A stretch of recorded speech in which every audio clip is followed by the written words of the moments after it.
صل على سيدنا ومولانا محمد صاحب التاج والمعراج والبراق والعلم دافع البلاء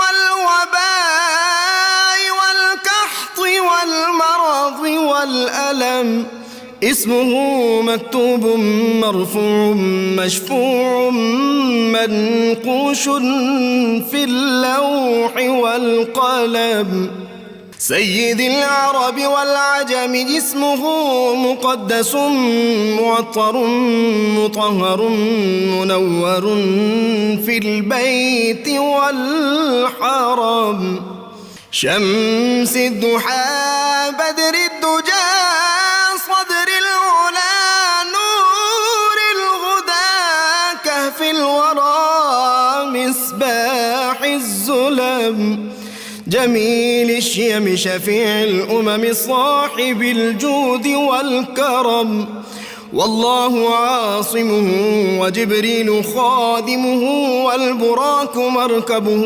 والمعراج سفره وفوق سدرة المنتهى مقامه وقاب قوسين مطلوبه والمطلوب مقصوده والمقصود موجود سيد المرسلين خاتم النبيين شفيع المذنبين أنيس الغريبين رحمة للعالمين راحة العاشقين مراد المشتاقين شمس العارفين سراج السالكين مصباح المقربين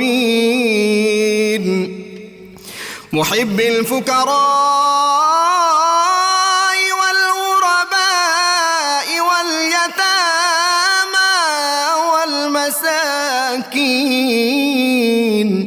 سيد الثقلين نبي الحرمين إمام القبلتين وسيلتنا في الدارين صاحب قاب قوسين محبوب رب المشرقين ورب المغربين جد الحسن والحسين مولانا ومولى الثقلين سيدنا أبي القاسم محمد بن عبد الله نور من نور الله يا أيها المشتاقون بنور جماله بلغ العلا بكماله كشف الدجى بجماله حصنت جميع خصاله صلوا عليه وآله وأصحابه وسلموا تسلیما۔ بسم اللہ الرحمن الرحیم۔ السلام علیکم ناظرین، آج کے صبح نور کے ساتھ میں ہوں آپ کا میزبان ناصر محمود۔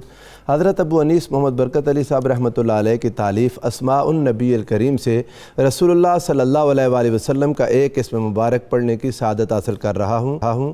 سیدنا مرتفع الدرجات صلی اللہ علیہ وآلہ وسلم، ہمارے سردار اونچے درجوں والے، درود و سلام بھیجے اللہ آپ صلی اللہ علیہ وآلہ وسلم پر اور آپ کی آل پاک اور صحابہ کرام پر۔ حضرت ابن مسعود رضی اللہ تعالیٰ عنہ سے ہے کہ حضور نبی کریم صلی اللہ علیہ وآلہ وسلم نے ارشاد فرمایا، روز قیامت سب سے پہلے سیدنا ابراہیم علیہ السلام کو جنت کے جوڑوں میں سے ایک خاص جوڑا پہنایا جائے گا، پھر وہ عرش معلیٰ کے سامنے بیٹھ جائیں گے، پھر مجھے بھی بلایا جائے گا اور جنت کا خاص جوڑا مجھے بھی پہنایا جائے گا، اور میں سیدنا ابراہیم علیہ السلام کی داہنی جانب ایک ایسے عظیم مقام پر کھڑا ہوں گا جس پر میرے سوا کوئی اور نہیں کھڑا ہوگا۔ مجھ پر اس خاص مقام کی وجہ سے اگلے اور پچھلے رشک کریں گے۔ ناظرین کرام، آج ہم جس شخصیت کا ذکر کرنے جا رہے ہیں سیدنا فضیل ابن عیاض رضی اللہ تعالیٰ عنہ۔ آپ کا ذکر آتے ہی انسان کے ذہن میں جو چیزیں آتی ہیں ان میں سب سے بڑی چیز توبہ ہے۔ آپ توبہ کے دروازے سے گزرے، آپ کی زندگی کے احوال کیا تھے وہ تو کچھ آپ کو اس پروگرام کو سننے کے بعد پتہ چلیں گے، لیکن جب توبہ کی تو اس کے بعد تائبین کے سرداروں میں سے آگے۔ اور یہ توبہ کیا ہے؟ انسان کا لوٹ کر جانا۔ توبہ کا لفظی معنی لوٹ کر جانا ہی ہے۔ انسان واپس جاتا ہے، کہاں جاتا ہے؟ اپنے رب کے پاس، اپنے رب کے حضور، اپنے گناہوں کی معافی مانگ کے انسان اپنے گھر میں جاتا ہے، اور وہ رب کریم اس کے گناہوں کو معاف کر کے اس کو وہ عظمت عطا کرتا ہے، وہ رفعت عطا کرتا ہے، وہ بلندی عطا کرتا ہے کہ انسان جس کا تصور نہیں کر سکتا۔ یہ توبہ کیا ہے؟ اپنے رب کی حضور واپسی ہے کیا؟ کہ جب انسان اس طرف رخ کرتا ہے، آپ ان لوگوں کو اگر دیکھیں جنہوں نے توبہ کی، ان لوگوں کے ذریعے ہمیں پھر توبہ کا شوق نصیب ہوگا۔ یہ پروگرام اسی لیے ہم کرتے ہیں تاکہ ان لوگوں کو دیکھ کر ہم اپنے راہوں کو درست کر لیں، ہم اپنے گناہوں سے توبہ کر لیں، ہم ان انعام یافتہ بندوں کی راہوں پر چل کر اپنی دنیا اور آخرت کو بہتر کر سکیں۔ اگر کبھی کسی نے غور کرنا ہو تو دیکھے وہ 3 صحابہ جن کا ذکر خدا نے قرآن کریم میں کیا سورہ توبہ میں، وَعَلَى الثَّلَاثَةِ الَّذِينَ خُلِّفُوا، 3 لوگ تھے پیچھے رہ گئے غزوہ تبوک میں، انہوں نے توبہ کی تو اللہ کریم نے انہیں کیا مقام عطا کیا۔ سیدنا ابو لبابہ رضی اللہ تعالیٰ عنہ اسی توبہ کے دروازے سے گزرے۔ آج بھی مسجد نبوی میں ستون ابی لبابہ ان کی یاد دلاتا ہے کہ اللہ نے پھر کیا مقام عطا کیا ان کو اس توبہ کے دروازے سے گزرنے پر۔ اگر کبھی غور کریں، سیدنا معاذ بن مالک اسلمی رضی اللہ تعالیٰ عنہ انہوں نے توبہ کی۔ رسول اللہ صلی اللہ علیہ وآلہ وسلم نے ارشاد فرمایا، لَقَدْ تَابَ تَوْبَةً لَوْ قُسِمَتْ بَيْنَ أُمَّةٍ لَوَسِعَتْهُمْ، اگر اس کی توبہ ساری امت میں تقسیم کر دی جائے تو پوری کی پوری امت کو کافی ہوگی۔ سیدنا ابراہیم بن ادھم کی توبہ کو دیکھیں، ایک شخص قبرستان میں گناہوں میں مست اور دنیا کی محبت میں مست کچھ اشعار سنتا ہے دنیا کی بے وفائی پر، اس توبہ کے دروازے سے گزرتا ہے تو داؤد الطائی بن جاتا ہے۔ ایک شخص جو سود پر قرض دیتا ہے اور لوگوں پر سختی کرتا ہے، اللہ کی طرف سے اسے بلاوا آتا ہے، خوف اللہ کا دل میں گھر کرتا ہے، توبہ کے دروازے سے گزرتا ہے تو حبیب عجمی رضی اللہ تعالیٰ عنہ بنتا ہے۔ ایک شخص جو دنیا کی محبت میں اور ایک عارضی محبت میں، ایک مجازی محبت میں ساری رات گم رہا، سحری کی اذان نے دل کی دنیا بدل ڈالی، اسی توبہ کے دروازے سے گزرا تو عبداللہ بن مبارک بنا۔ اگر آپ غور کریں، حضرت بشر حافی بسم اللہ کا ادب کیا، اللہ نے اسی توبہ کے دروازے سے گزار کر انہیں اس مقام پر پہنچایا کہ آپ کے ہوتے ہوئے آپ کے شہر میں کوئی جانور اپنا گندگی نہیں پھیلاتا تھا کہ بشر حافی ننگے پاؤں زمین پر چلتے ہیں۔ حاضرین محترم، ہم ہر نماز میں دعا کرتے ہیں، اہدنا الصراط المستقیم، مولا کریم ہمیں سیدھی راہ دکھا۔ وہ سیدھی راہ انہی انعام یافتہ بندوں کی راہ ہے، اور ان انعام یافتہ بندوں کی زندگیوں کے احوال، ان کے تذکرے دلوں کو نرم کرتے ہیں۔ کوئی بھی شخص جو لوٹ کر گیا اپنے رب کے پاس، جس نے توبہ کی، ایک مثال دنیا میں ایسی نہیں ہے کہ اسے مایوسی ملی ہو۔ اللہ نے ہر ایک کو عظمت دی، ہر ایک کو درجات دیے، اور ہر ایک کو اپنی رحمتوں اور اپنی محبتوں سے نوازا۔ ایسی ہی ایک شخصیت سیدنا فضیل بن عیاض رضی اللہ تعالیٰ عنہ ہیں۔ میں سب سے پہلے تعارف سیدنا فضیل بن عیاض کا وہ میں گزارش کروں گا پروفیسر ڈاکٹر معین نظامی صاحب سے کہ آپ ہمارے ناظرین کو بتائیں کیا تھے اور کیا بن گئے۔ بہت شکریہ۔ حضرت فضیل ابن عیاض جیسا کہ آپ بیان فرما رہے تھے، تائبین کے سردار ہیں، واہ، اور ہم گناہ گاروں کے لیے ایک پناہ گاہ کی حیثیت رکھتا ہے ان کا نام، اور ہماری امیدیں اور آرزویں ہیں کہ ہم بھی اگر ان کے رستے پر ہوں تو یقیناً اللہ تعالیٰ کی رحمت ہمیں اپنے آغوش میں لے لے گی، اپنے سایہ رحمت میں لے لے گی۔ آپ کا خاندان عرب خاندان ہے، بہت معروف قبیلہ ہے بنو تمیم۔ آپ کے آباء و اجداد وہاں سے خراسان میں منتقل ہو گئے۔ مرو ایک جگہ ہے اور سمرقند ایک اور الگ جگہ ہے۔ بعض روایتوں میں ہے کہ آپ کی ولادت مرو میں ہوئی، بعض میں روایت ہے کہ سمرقند میں ولادت ہوئی ہے۔ مرو آج کل ترکمانستان میں ہے۔ آپ نے تو یہ وزٹ بھی کی ہوں گی؟ جی، میں ابھی تک تو نہیں حاضر ہو سکا، انشاءاللہ۔ جی ہاں، مرو کی اپنی ایک علمی اور ادبی حیثیت ہو گئی تھی۔ بہت سارے خاندان جب عرب سے وہاں ہجرت کر کے گئے، مقامی لوگ، ایک بہت مشہور شاعر ہیں عمارہ مروزی، وہ اسی مرو کے تھے۔ حضرت ابو سعید ابو الخیر ان سے بے حد متاثر تھے۔ ماشاءاللہ۔ ایک اور شہر ہے جس کا بہت اہمیت رکھتا ہے حضرت خواجہ فضائل کی زندگی میں، اس کا نام ہے ابی ورد۔ جی جی، ابی ورد اور نساء اور مرو یہ سارے قریب قریب ہیں۔ نساء وہی ہیں جہاں کے امام نسائی اچھا رحمۃ اللہ علیہ ہیں۔ جی جی، بعض روایات میں ہے کہ آپ کی ولادت ہوئی 101 ہجری میں، اور کچھ راویوں نے لکھا ہے کہ 105 ہجری یعنی میں۔ انہوں نے صحابہ اور تابعین کا زمانہ، تابعین کا زمانہ ہے، جی ہاں، رسول اللہ صلی اللہ علیہ وسلم کے متصل ترین زمانوں میں سے جو ایک اہم زمانہ ہے تابعین کا زمانہ یقیناً۔ اور آپ کا وصال ہوا ہے 187 ہجری میں مکہ مکرمہ میں۔ بہت تن و من تھے ماشاءاللہ، بہت اچھی کثرت کرتے تھے، پہلوانی کرتے تھے، اور اس زمانے میں ایک خاص تحریک تھی جس کو فتوت کی تحریک کہا جاتا ہے۔ جی، اس کے لوگ جیسے آج ہم کہیں کہ ڈاکو یا لٹیرے ہیں، ان معروف معنوں میں ڈاکو لٹیرے نہیں تھے، بس وہ ہمارے ہاں بھی بہت سارے ایسے ڈاکو لٹیرے ہوئے ہیں جو امیروں سے مال لے کے، وہ سمجھتے ہیں کہ امیروں نے غریبوں کا حق غصب کر رکھا ہے تو ان سے مال لیتے ہیں اور غریبوں میں تقسیم کر دیتے ہیں، اور ان میں بہت مقبولیت ہے۔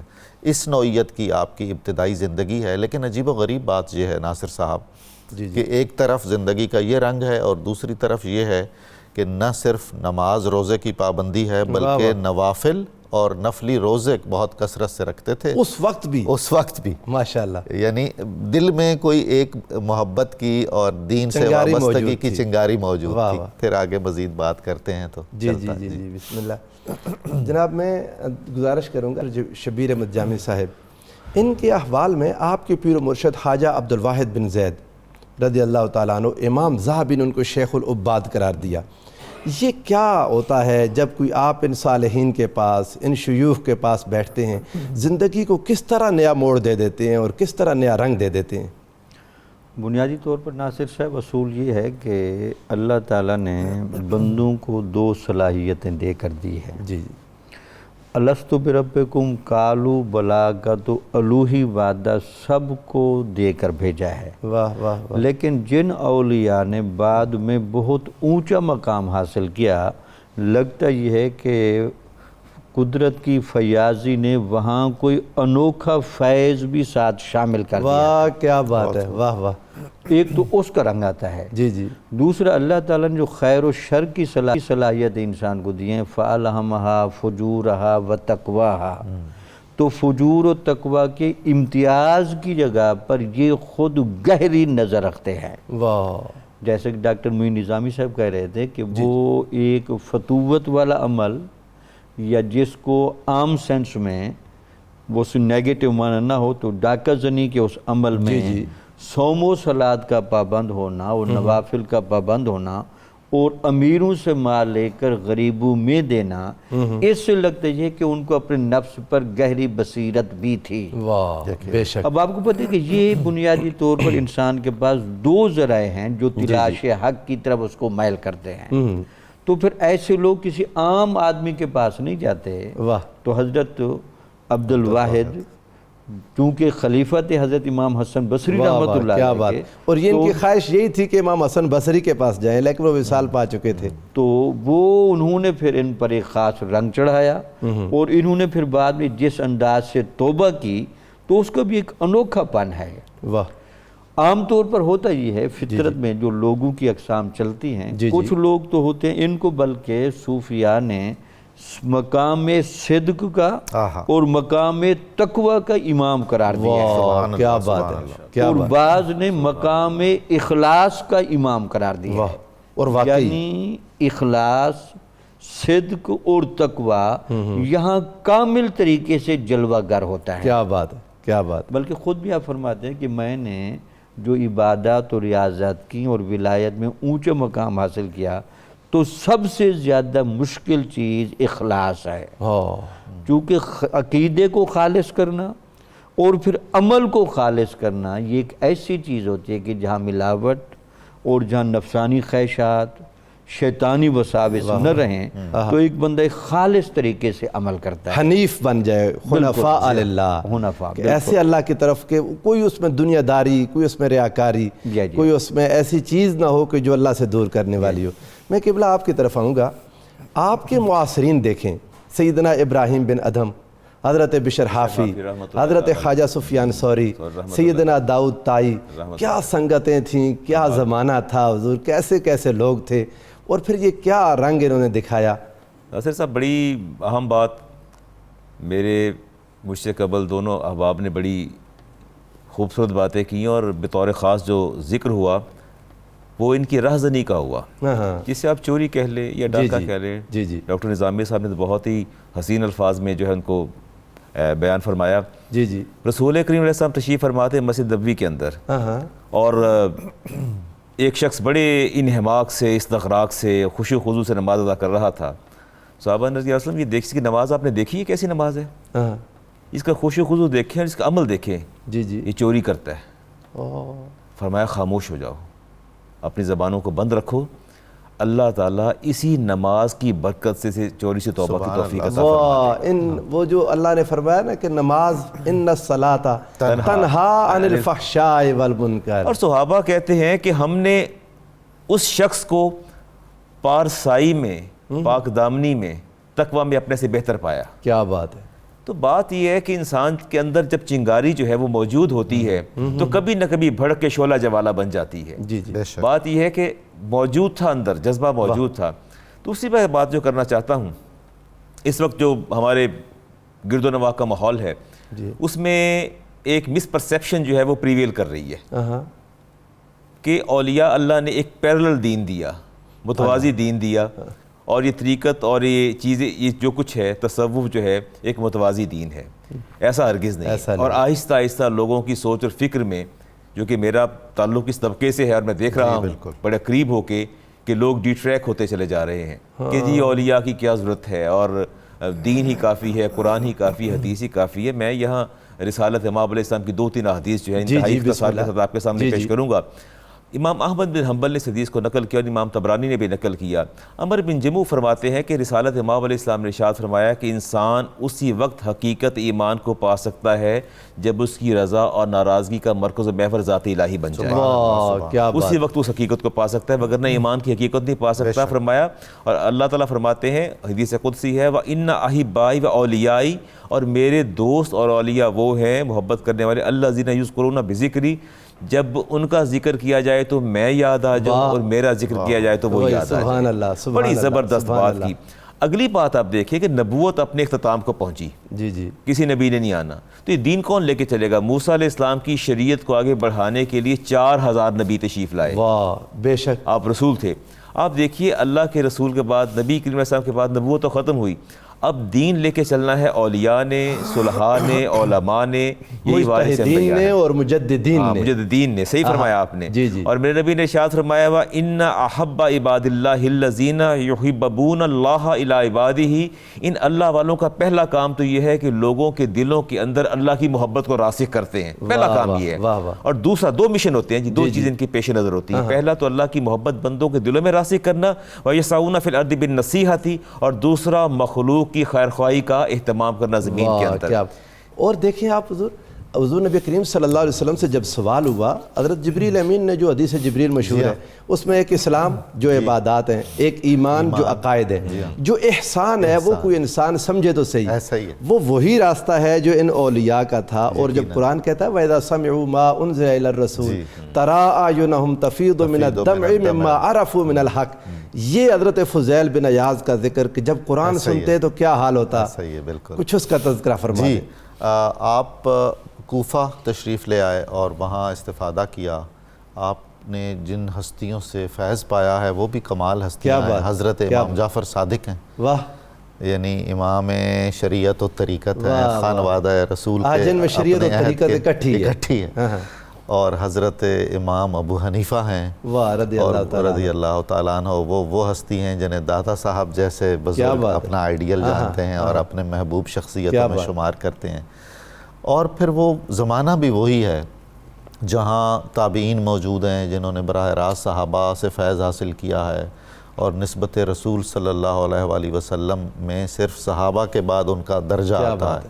تو اس بابرکت عہد میں کوفہ ایک بہت بڑا مرکز تھا، وہاں آپ نے علوم و فنون کی تحصیل کی، اور جب آپ میں انقلاب روحانی آیا جس پر ہم بات کر لیں گے، تو اس کے بعد ایک خلوت کی آپ کو ہمیشہ ضرورت رہتی تھی. آپ سمجھتے تھے کہ جتنا وقت ضائع ہو گیا ہے اس کا ازالہ کرنے کے لیے اب مخلوق اور اس کی آزمائشوں اور ابتلاؤں سے الگ تھلگ رہ کے خدا تعالیٰ کی بارگاہ میں حاضر رہنا چاہیے. وہ جو عہد ہے جب ابھی ہم رسمی توبہ یا اس کے اعلان سے پہلے کا زمانہ ہے حضرت کا، تو پوری سلطنت اسلامی میں حضرت فضیل کے نام سے خوف کھایا جاتا تھا. ڈرتے تھے لوگ، اور قافلے چلتے ہوئے پہلے یہ معلوم کرتے تھے کہ اس رستے کے آس پاس کہیں فضیل یا ان کے ساتھیوں کا تو کوئی گزر نہیں ہے. آپ دیکھیے کہ ایک آدمی جو راہزنی میں مشہور ہے، پھر اللہ تعالیٰ نے اسے قلوب کا راہزن بنا دیا ہے. یعنی اس نے نا عشق کے میدان میں جو کارہائے نمایاں انجام دیے، آج ہم اسی سلسلے میں انہیں یاد بھی کر رہے ہیں. بے شک. تو آپ فرماتے تھے کہ مجھے الجھن تو ہوتی تھی جب کبھی کبھی میں قافلوں سے یہ سنتا تھا، بہت سارے قافلوں سے، کہ ادھر سے دھیان رکھنا، بچ کے رہنا کہیں فضیل نہ آ جائے. اچھا، مائیں اس زمانے میں بچوں کو خوف زدہ کرنے کے لیے ڈرایا کرتی تھیں کہ چپ کر جاؤ نہیں تو فضیل آ جائے گا. اور یہ بغداد تک جو خلافت عباسی کا مرکز تھا، وہاں تک یہ آپ کے نام کا اس حیثیت میں تھا، اور کہ جی فضیل فضیل فضیل، ایک دہشت اور خوف کی کیفیت ہوتی تھی. عجیب بات یہ ہے کہ یہ جس کو ہم راہزن کا کہہ رہے ہیں، اور جو اس راہزنی کے زمانے میں بھی نمازیں اور نوافل ادا کرتا ہے، وہ جس کسی کا بھی مال لیتے تھے درج کر لیتے تھے. ایک دفتر رجسٹر بنایا ہوا تھا، بہی کھاتا، اس میں اندراج کر لیتے تھے. اور جو ان کے ساتھی لوٹ مار کرتے تھے ان کو بھی انہوں نے حکم دے رکھا ہوا تھا کہ آپ نے جس سے جو مال لینا ہے وہ واپس آ کے مجھے لکھوانا ہے. اس سلسلے میں بہت ایک دلچسپ واقعہ بھی بیان کیا جاتا ہے کہ قافلہ جا رہا تھا، اس میں سے ایک آدمی کے پاس 1000 دینار کی تھیلی تھی. اچھا. اسے اب معلوم ہو گیا کہ فضیل اور ان کا وہ موجود ہے تو یہ تو مال میرا چھن جائے گا. وہ تھیلی لے کے الگ ہو گیا، اور اس نے دیکھا کہ وہ محو عبادت ایک عابد و زاہد ہے، اس کے پاس اس نے تھیلی رکھوائی امانتاً. وہ حضرت فضیلی تھے. اور جب لوٹ مار کے بعد وہ واپس آیا امانت لینے، تو اس نے دیکھا کہ سارے ڈاکو وہی کر رہے ہیں، ان کے مال تقسیم کر رہے ہیں، وہ بزرگ ان کے درمیان بیٹھے، وہ بزرگ درمیان بیٹھے اور سردار ہیں، تقسیم کر رہے ہیں. تو بہرحال حضرت فضیل نے وہ تھیلی اس کو واپس کی، بلکہ فرمایا جب اپنے وہ مسلح کے نیچے سے اٹھا لو، میں نے ہاتھ بھی نہیں لگایا. اور ساتھیوں نے اعتراض کیا کہ 1000 دینار آپ واپس کر رہے ہیں. تو انہوں نے کہا اس آدمی نے مجھ سے نیک گمان رکھا تھا، ایک نیک گمان میرا بھی ذات خداوندی سے ہے، میں نے اس کا گمان پورا کیا ہے، اس امید پر کہ خداوند تعالی میرا گمان نیک بھی اپنی ذات بابرکات کے بارے میں پورا کرے گا. واہ واہ، سبحان اللہ، کیا بات ہے جی. جب یہ توبہ تائب ہو گئے، اس کے بعد قائم اللیل صائم الدہر ہمیشہ کے لیے، جب آپ کے پاس ہارون الرشید آیا اور اس نے کچھ نصیحتیں پوچھیں کہ میرے لیے نصیحت کریں، وہ بڑا ہی معنی افروز واقعہ اگر آپ اس کو جی وہ بہت طویل واقعہ ہے اور بہت سبق آموز ہے اور بہت ہی معنی خیز. بادشاہوں کے ساتھ اولیاء کریں کیا، بالکل، اور دنیا سے کیسے دور رہیں. جی حضرت فضیل کی شخصیت اپنے توبہ کے بعد ایسی مشہور و معروف ہو گئی تھی پورے جہان اسلامی میں. اور مکہ میں چونکہ آپ کا قیام تھا تو حج کے جو قافلے آتے تھے وہ وہاں صالحین سے ملاقاتیں بھی کیا کرتے تھے. یہی خواہش ہارون الرشید کی بھی تھی. ہارون الرشید میں بہرحال بہت سارے مسائل کے باوجود خوبی کی بات یہ تھی کہ اس کا دل کا نیکی کی طرف اور نیک لوگوں کی طرف میلان تھا، اور وہ بہت خواہش کر کے اپنے وزراء سے ایسے لوگوں کے پاس حاضر ہوتا تھا. تو وہ کئی بزرگوں سے مل چکنے کے بعد وہ حضرت فضیل کی خدمت میں جب حاضر ہوا، فضل برمکی جو اس کے وزیر تھے اس کی معیت میں، تو حضرت فضیل نے چراغ روشن تھا تو آپ نے خلیفہ کو دیکھنے سے پہلے چراغ بجھا دیا، اس لیے کہ میں ایک دنیا دار کا جو اگرچہ رسول اللہ صلی اللہ علیہ وسلم کے چچا کی اولاد میں سے ہیں، باوجود اس کے لیکن ہے تو حاکم اور کئی ان کے مسائل بھی ہیں، تو میں ان کا چہرہ نہ دیکھوں تو میرے لیے بہتر ہے. اس میں حضور والا یہ بہت ہی بڑا سبق ہے ہم سب کے لیے کہ جو صوفی باصفا ہے اس کی ترجیح میں نہیں ہوتا کسی جاہ و منصب کا حصول، اس کی بنیادی ترجیح کبھی نہیں ہوتا ہے کہ وہ صاحبان اقتدار کا حاشیہ بردار ہو، اس کی ایک اپنی حیثیت ہے۔ اگر وہ ان کا حاشیہ بردار بن جائے گا تو انہیں حرف حق نہیں کہہ سکے گا، پھر وہاں سے ہٹ جائے گا نا جہاں پر وہ ہے۔ ایگزیکٹلی تو اپنی جگہ پر قائم رہنا، جیسا کہ ہمارے مشائخ کا دستور تھا، اور کلمہ حق کہنا، وہ ان کی دوستی تو احکم الحاکمین کے سے بے شک و شبہ، اور محض خدا کے لیے اور خدا کے رسول کے لیے ہوتی ہے۔ تو یہی وہ طرز عمل تھا جس کی بنیاد پر انہوں نے پھر ہارون سے جو باتیں کیں، ان میں دلچسپ ہے کہ جب ہاتھ لگا ہارون الرشید کا حضرت فضیل سے، تو انہوں نے حضرت فضیل نے ہاتھ پکڑ لیا اور کہا کہ اے رسول اللہ صلی اللہ علیہ وسلم کے چچا کی اولاد اور اے امیر المومنین، یہ کتنا نرم و نازک اور لطیف ہاتھ ہے، اور مجھے یہ احساس ہو رہا ہے کہ اگر خدا نخواستہ اس ہاتھ کو جہنم کی آگ چھوئے گی تو اس ہاتھ پر کیا گزرے گی۔ اتنا آپ نے اسے نصیحتیں کیں کہ بیچ میں وہ وزیر نے مداخلت کی کہ آپ ہمارے خلیفہ کو قتل کر دینا چاہتے ہیں، اس لیے کہ وہ باتیں سن کے ایک خلوص بھرے دل سے وہ باتیں نکل رہی تھیں۔ ہارون رشید کثرت سے رو رہا تھا، اس کی ہچکیاں بند گئیں، اور بیچ میں ایک مرحلہ ایسا آیا کہ وہ بے ہوش بھی ہو گئے۔ تو ناصر صاحب اس وقت حضرت فضیل کا جو فیضان تھا اور آپ کا جو تزکیہ باطن اور تصفیہ قلب تھا، اس کے اثرات بہت واضح طور پر ہارون الرشید پر محسوس ہو رہے تھے، اور وہ زندگی بھر بیان کرتا تھا کہ میں جتنے لوگوں سے ملا ہوں ان میں فضیل جیسا میں نے کوئی نہیں دیکھا۔ اور یہی بات حضرت عبداللہ ابن مبارک فرمایا کرتے تھے، جن کا علم الحدیث میں اور زہد و اتقاء میں ایک مقام ہے، امیر المؤمنین فی الحدیث۔ وہ فرمایا کرتے تھے کہ سطح زمین پر فضیل سے بہتر آدمی چلتا ہوا میں نے نہیں دیکھا۔ کیا بات ہے جی، کیا بات ہے قبلہ۔ انہوں نے، آپ کی طرف آتا ہوں، جب کہا نا ہارون الرشید نے کہ مجھے نصیحت فرمائیں، تو حضرت فضیل بن عیاض نے فرمایا آپ رسول اللہ کے چچا کے بیٹے ہیں، اور حضرت عباس نے ایک بار حضور سے کہا تھا یا رسول اللہ مجھے کوئی عمارت عطا کریں، تو حضور نے فرمایا تھا آپ کو آپ کے نفس کا امیر بنا رہا ہوں۔ تو یہ نفس کی عمارت کیا ہے؟ یعنی مطلب یہ ہے کہ نفس کا احتساب کرنا اور نفس کو برے وسوسوں سے بچانا۔ سبحان اللہ۔ اور چونکہ شیطان جو انسان کے پاس آتا ہے اسی نفس کی سواری کے ذریعے آتا ہے۔ جب بندہ اپنا محاسبہ نفس کرتا ہے تو شیطان کا حملہ رک جاتا ہے۔ اچھا، فضیل بن عیاض نے ہارون الرشید کو جو باتیں فرمائیں ان میں سے ایک یہ بھی تھی کہ آپ عمر بن عبدالعزیز رحمۃ اللہ علیہ کے واقعات کو بھی ذرا سامنے رکھیں۔ وہ جب عمارت ان کو دی گئی تو انہوں نے اپنے قریبی متقی دوستوں کو اکٹھا کیا اور ان کو کہا جی میرے اوپر ایسا بوجھ لادا گیا ہے، شاید یہ اتارنا تو میرے لیے ممکن نہیں ہے، لیکن مجھے کچھ ایسی نصیحتیں فرمائیں کہ اس بوجھ کا حق بھی میں ادا کر لوں اور صاحب نجات لوگوں میں سے ٹھہروں۔ انہوں نے چند باتیں آپ کو کی، ان کے جتنے بوڑھے لوگ ہوں ان کو اپنے والد کے درجے میں رکھیں۔ یہ آج کے حکمرانوں کے لیے بھی نصیحت ہے۔ بالکل ٹھیک ہے۔ اور جتنے آپ کی برابر درجے کے لوگ ہیں ان کو بھائی سمجھیں، جو کم عمر کے ہیں ان کو بیٹوں کی طرح سمجھیں، اور باقی جتنی عورتیں ہیں کسی کو ماں، کسی کو بہن اور کسی کو بیٹی کے درجے میں سمجھیں۔ اتنا خیر خواہ جب حکمران بن جائے تو کیا بات ہے۔ اب یہی وجہ آتی نا کہ عمر بن عبدالعزیز کے جو مظاہر حکمرانی ہیں وہ ایسی عجیب و غریب ہیں کہ اپنی ذاتی چیز وہ کوئی بھی استعمال نہیں کرتے تھے۔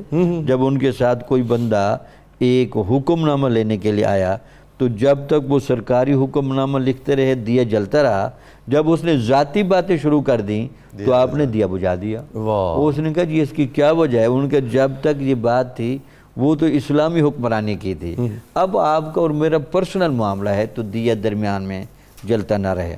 محاسبہ نفس پر بڑی گہری نظر تھی حضرت فضیل بن عیاض رحمۃ اللہ علیہ کی۔ وجہ بنیادی طور پر یہ تھی کہ بندہ جتنا کٹھن مراحل سے گزرتا ہے اتنا زیادہ زیرک ہوتا ہے۔ تو بعض یہ جو قرآن کی آیت ہے ان اللہ یحب التوابین ویحب المتطہرین، یعنی اللہ تعالیٰ قرآن میں گارنٹی دے رہا ہے جو صحیح معنی میں اواب ہوگا وہ میرا محبوب قرار پائے گا، اور جو صحیح معنی میں صاحب طہارت ہوگا وہ بھی میرا محبوب قرار پائے گا۔ اور حضور دیکھیے توبہ کے ذریعے اللہ نے صرف گناہوں کو نہیں معاف کیا، اللہ تعالیٰ فرماتا ہے فَأُولَٰئِكَ يُبَدِّلُ اللَّهُ سَيِّئَاتِهِمْ حَسَنَاتٍ، یہ سارے گناہ نیکیاں بن جاتے ہیں توبہ کی برکت سے۔ کیا بات ہے۔ تو وہ ان کی ہاں خلوص للہیت بھی بہت زیادہ تھی، بلکہ ایک دو حضرت بشر حافی رحمۃ اللہ ان سے پوچھا کہ حضور ہم بھی آپ کے رستے کے لوگ ہیں، یہ بتائیں رضا افضل ہے یا زہد؟ تو آپ نے فرمایا ویسے مقصد کے اعتبار سے تو رضا افضل ہے، لیکن میتھڈ کے اعتبار سے زہد اس سے وابستہ ہے۔ کیا بات ہے، یعنی زہد اور رضا کو اکٹھا کریں آپ، یعنی مقصد رضا پر رکھیں لیکن رستہ زہد کا چلیں۔ اللہ تعالیٰ نے جو آپ کو دیا ہے اسی پر کناد کریں اور راضی برضا رہیں۔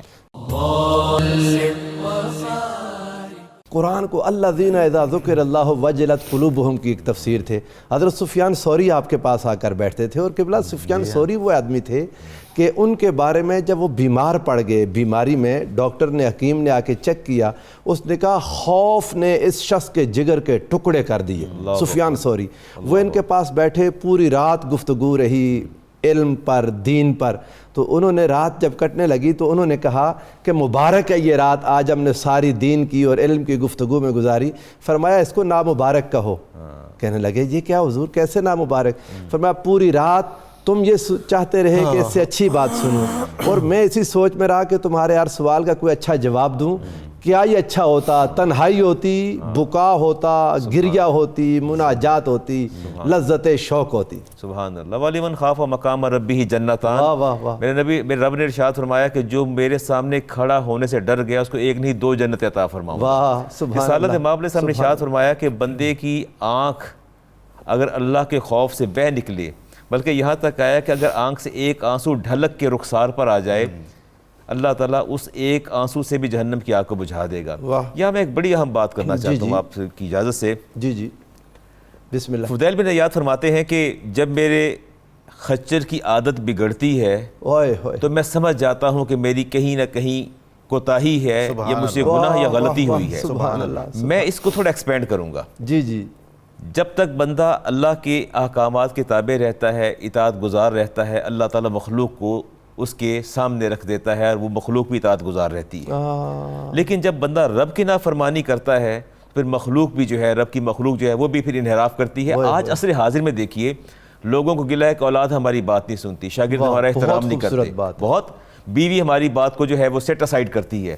سوال یہ پیدا ہوتا ہے کہ پہلے اپنا محاسبہ تو کیا جائے، کیا ہم نے کہیں اپنے مالک کی نافرمانی تو نہیں کی جس کے نتیجے کے طور پہ سب کچھ ہو رہا ہے؟ اور آپ فرماتے ہیں کہ مجھے اپنے خچر کی عادت کے بگڑنے سے اندازہ ہوتا ہے کہیں نہ کہیں گناہ یا غلطی ہو گئی، تو کیا ہمیں اپنا احتساب اکاؤنٹیبلٹی نہیں کرنی چاہیے کہ ہم سے غلطی نہیں؟ دیکھیں سینسٹیوٹی آپ دیکھیے۔ اور آپ کے صاحبزادے آپ کی گود میں بیٹھے تھے اور کہا کہ کیا آپ مجھ سے محبت کرتے ہیں؟ کہا بہت محبت کرتا ہوں۔ اور اللہ سے محبت کرتے ہیں؟ تو کہا اللہ سے کرتا ہوں۔ تو بیٹے نے بڑی پیاری بات کہی کہ ایک نیام میں دو تلواریں نہیں سما سکتی، ایک کنگڈم سلطنت کے اندر دو حکمران نہیں ہو سکتے، اسٹیٹ ان اسٹیٹ نہیں ہو سکتی، ایک دل کے اندر دو محبتیں کیسے ہوں گی؟ آپ فرماتے ہیں، آپ بیٹے کی بات سن کے خاموش ہو گئے۔ فرماتے ہیں کہ بیٹا جواباً جو آپ نے بات کی وہ بڑی زبردست ہے، جب تم سے کوئی سوال کرے کہ اللہ سے محبت کرتے ہو تو خاموش ہو جایا کرو۔ آپ سے پوچھا کہ اس خاموشی کی حکمت کیا ہے؟ فرمایا اگر تم کہتے محبت کرتا ہوں تو یہ محبان الہی کے طریق کے خلاف ہے، اور اگر انکار کرتے ہو تو ویسے کافر ہو جاؤ گے۔ اگر مجھ سے پوچھا علامہ صاحب اللہ سے محبت کرتے ہیں تو میں کہوں ہاں، تو میں نے محبت الہی کے تقاضے پورے نہیں کیے، جھوٹ ہو جائے گا۔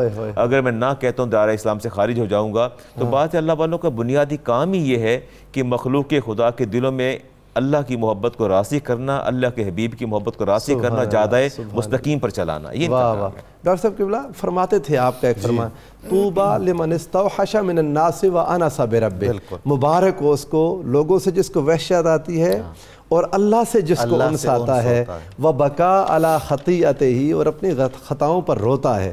آپ کی راتیں وہ کیا کسی نے کہا تھا، رات پہ ویتے بے دردانو سکھ دی نیندر آوے تے درد مندانو تانگ سجن دی ستیاں آن جگاوے۔ یہ کیا آواز ہوتی ہے جو ہم نہیں سن پاتے؟ ایسا ہی ہے جناب، یہ ایسا دل و دماغ میں ایک تغیر اور انقلاب واقع ہوتا ہے۔ جب آپ نے توبہ کے بعد مکہ مکرمہ جانے کا تہیہ کیا تو آپ نے اپنی حرم سے اہلیہ سے یہ کہا کہ میں نے اب رستہ بدل لیا ہے اور اب ساری زندگی میں نے تو خدا کے لیے وقف کر دی ہے اور میں مکہ مکرمہ جا رہا ہوں، تم چاہو تو میں تمہیں آزاد کر دیتا ہوں تاکہ تم عقد ثانی کر لو۔ تو ان اللہ کی بندی نے کہا کہ جہاں آپ دین دنیا میں آپ کے ساتھ، تو وہ بھی سارا کچھ چھوڑ کے ان کے ساتھ چلی گئیں۔ عام طور پر یہ بتایا جاتا ہے کہ آپ کی اولاد نرینہ زندہ نہیں رہی اور آپ کی اولاد کا سلسلہ نہیں چلا، لیکن ایسا ہے نہیں۔ 9ویں صدی ہجری میں ایک کتاب لکھی گئی تھی، جنت المعلا کے مدفونین کے لوح مزار اس میں اکٹھے کیے گئے تھے۔ وہ آپ کا جوان بیٹا اللہ سے ڈرنے والا، جی بالکل، کتبے وہاں موجود ہیں، تو وہ اس کتاب کا نام ہے الشرف الاعلی، واہ، جنت المعلا کے وزن پر مکہ مکرمہ کی قبرستان کے۔ اس میں حضرت فضیل بن عیاض کی قبر مبارک کا کتبہ بھی موجود ہے، آپ کے صاحبزادے جن کی کنیت ابو عبیدہ ہے ان کا کتبہ موجود ہے، اور عمر بن ابو عبیدہ کا کتبہ بھی موجود ہے۔ اس کا مطلب یہ ہے کہ 9ویں صدی تک آپ کی قبر بھی محفوظ تھی، آپ کے خاندان کے بزرگوں کی قبریں بھی موجود تھیں، اور ممکن ہے کہ ان کے بعد بھی آپ کی اولاد کا سلسلہ قائم رہا ہو۔ یہ بات یہی سمجھا، جی جی جی ایسا ہے۔ جو آپ نے بات کی ہے وہ بالکل ایسی عجیب و غریب بات ہے۔ جو نفیس اور لطیف روحیں ہوتی ہیں جن میں تقوی اپنے کمال کو پہنچا ہوا ہو، خوف خدا کی انتہا ہوئی ہوتی ہے، وہ لطیف سماعتیں، روحانی سماعتیں، وہ وہاں وہ آواز آ جاتی ہے۔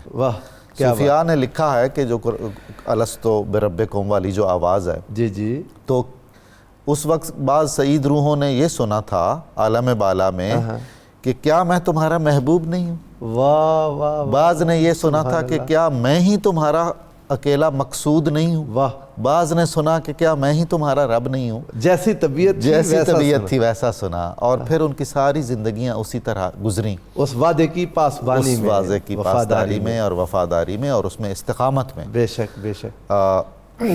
اور ڈاکٹر صاحب قبلہ آپ کی تعلیمات بے انتہا یعنی حکمت سے بھرپور۔ آپ فرماتے تھے کہ 5 من علامات الشقا، شقا بدبختی کی 5 علامات بیان کی، القسوۃ فی القلب، جن میں پہلی کہی دل کا سخت ہو جانا۔ یہ دل کا سخت ہونا کیا ہے جی؟ ثم قست قلوبکم، دل سخت کیسے ہو جاتا ہے؟ بنیادی طور پر وہ جو معین نظامی صاحب نے اشارہ کیا کہ دل کی سختی بندے کے اندر چونکہ نیکی اور برائی کی صلاحیتیں تو ہیں، جب یہ اس بیلنس کو خود خراب کرتا ہے تو پھر خدا کا قانون قدرت حرکت میں آتا ہے۔ یعنی جب بندے کو خیر و شر کا شعور دیا گیا، وہ اس امتیاز کی جگہ پر نگاہ نہیں رکھتا اور ہمیشہ برائی پر برائی کرتا چلا جاتا ہے، تو اصرار بدی یہ بنیادی طور پر کثافت قلبی کا باعث بنتا ہے۔ اچھا، آپ سے سعادت کے بارے میں پوچھا گیا، جناب سعادت اور کمال کیسے آتا ہے؟ تو آپ نے فرمایا یہ کمال اور سعادت آئے گا عقل سلیم کی بنیاد پر۔ واہ۔ پھر آپ سے پوچھا کہ عقل سلیم کی تربیت کیسے ہوگی؟ تو آپ نے کہا علم کے ذریعے۔ واہ۔